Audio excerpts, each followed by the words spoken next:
تانیہ جب سے کمرے میں آئی تھی مسلسل بول رہی تھی۔ وہ چاہتی تھی ہانیہ کو برتھ ڈے یاد کروائے، پر ہانیہ تو ایسے ایکٹنگ کر رہی تھی جیسے کچھ معلوم ہی نہ ہو۔ تانیہ جب بھی کل کا پلان پوچھتی تو وہ یہی کہہ دیتی کہ رات کے 12 بجے وہ جا رہی ہے، کہیں 2 دن بعد آئے گی۔ تانیہ منہ بنا کر بیٹھ جاتی، پھر کوئی نہ کوئی بہانے سے یاد کروانے کی کوشش کرتی۔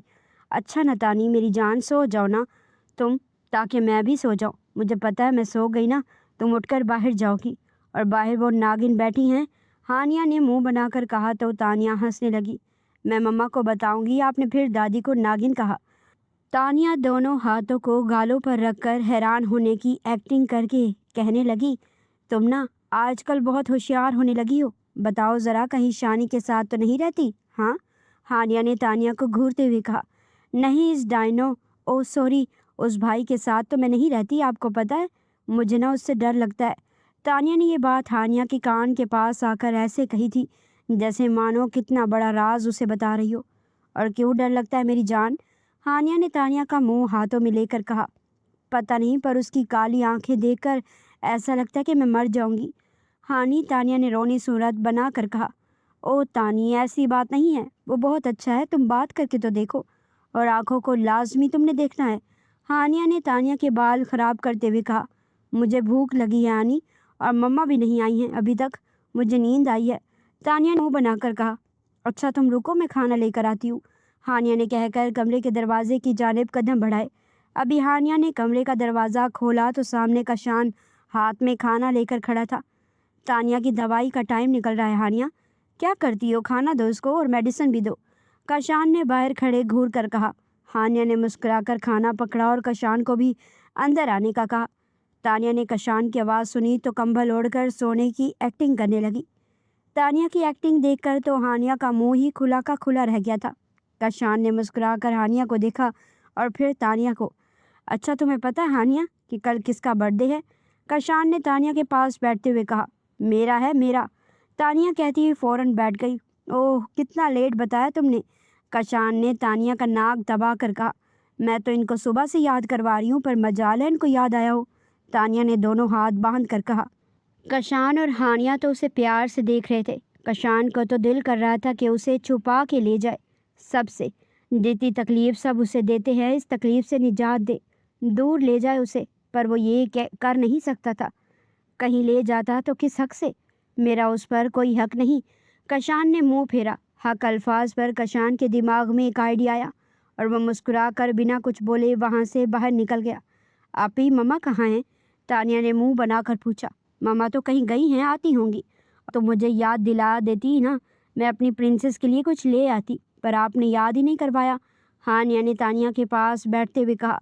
تانیہ بنا کچھ بولے لیٹ گئی، پھر اچانک سے اٹھی تو بال سارے منہ پر بکھرے تھے۔ غصے سے بال منہ سے ہٹاتی ہانیہ کے سامنے منہ بسور کر پھر لیٹ گئی۔ ہانیہ نے اپنی ہنسی دبائی اور کھانے کی جانب بڑھی۔ کہاں ہے بھائی میری بچی؟ دیکھو میں کیا لائی ہوں تمہارے لیے، کنزا بیگم نے کمرے میں آتے ہوئے کہا۔ کیا لے کر آئی ہیں آپ اماں؟ تانیہ فوراً بیڈ پر کھڑی ہو گئی اور بال منہ سے ہٹانے لگی۔ کنزا بیگم نے ایک بیگ صوفے پر رکھا اور خود بھی وہاں بیٹھ گئی۔ تانیہ آ کر بیگ کھولنے لگی۔ کچھ ہی دیر میں سارا سامان تانیہ صوفے اور نیچے پھیلا چکی تھی۔ ماما یہ پنک کلر کا ڈریس میرے لیے ہے نا؟ تانیہ نے بچوں کی طرح ڈریس کو ہاتھ میں لیتے ہوئے کہا۔ کنزا بیگم ابھی کچھ بولتی ہانیہ اٹھی اور تانیہ سے وہ فراک لیا۔ یہ تو میرا ہے بھائی، ایسے کیسے تمہارا ہے؟ ہانیہ نے کسی بچے کی طرح اس فراک کو گلے سے لگا کر کہا۔ مما، تانیہ رونی صورت بنا کر کنزا بیگم کے گلے لگ گئی۔ بھائی کیا مسئلہ ہے، میری بچی کو تنگ نہ کرو، چھوڑو، یہ اس کو دو۔ کنزا بیگم نے ہانیہ کو ڈپٹا تو ہانیہ نے منہ بناتے وہ فراک تانیہ کو دے دی۔ مما آپ کو پتہ ہے آج نا ہانیہ نے مجھے کھانا نہیں دیا، کہتی ہے میں کھانا نہیں دوں گی۔ تانیہ نے فراک کو سائیڈ میں رکھتے ہوئے مہارت سے جھوٹ بولا۔ کیوں بھائی، میری بچی کو کھانا میں کھلاؤں گی، دیکھتی ہوں کون روکتا ہے مجھے، کنزا بیگم نے مصنوعی غصے سے کہا۔ اوہ کتنا جھوٹ بولنے لگی ہو تانیہ، کتنی بری بات ہے، ہانیہ نے مصنوعی غصے سے کہا۔ تانیہ نے دانتوں کی نمائش کی۔ کنزا بیگم نے ہانیہ اور تانیہ کو کھانا کھلایا اور سونے کے لیے چلی گئی۔ ہانیہ بھی تانیہ کے سو جانے کے بعد اپنے کمرے میں چلی گئی۔ ہانیہ کمرے میں داخل ہوئی تو ایک جانی پہچانی سی خوشبو اس کی سماعتوں سے ٹکرائی۔